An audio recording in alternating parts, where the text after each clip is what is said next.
It'll still be up. Okay, social networking, number one, is an extension of what the church is already doing. And I'm going to quote from this Church as a Social Network blog by Anthony Coppedge. He says, every local church is a collection of people who have at least three things in common. They share their faith, a group of family or friends, and they live within some proximity to their church location.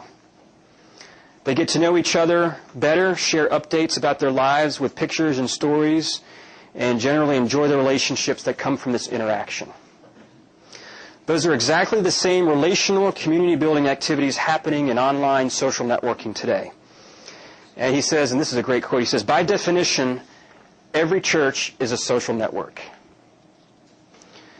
The question used to be, is your church ready for social networking? And he says, the question should be, will your church extend your community online? And extend your fellowship online, extend your ministry online, extend your welcome online to people in the community. And tighten the network of your staff and your members and let them interact with each other. Because then you really do have a social network, and relationships can grow as a result. Number two, social networking has given new meaning to outreach and fellowship. Outreach strategies that worked well in the past are not going to work so well today. A lot of things that churches did to reach out don't work as well. Things like walking neighborhoods, knocking on doors. These things are still done, and they still work depending on your community and your context.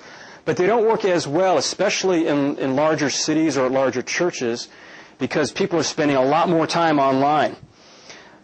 Things like phone calls, mailing out direct mail flyers, acts of service, emails, events.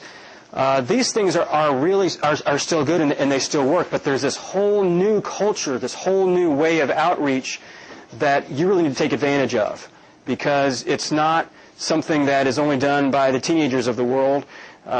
It's for fun. It's done by churches and ministries that are using it as a ministry tool. Hey, the secular world, the culture gave us the telephone. Do we use the telephone in church? The secular world gave us tools like this screen, like computers, like architecture. Let's apply, just like we've applied those tools to the church, let's apply social networking to the church. And let's take it away from what might be, the enemy might be using it for evil. Let's use it for good. You know?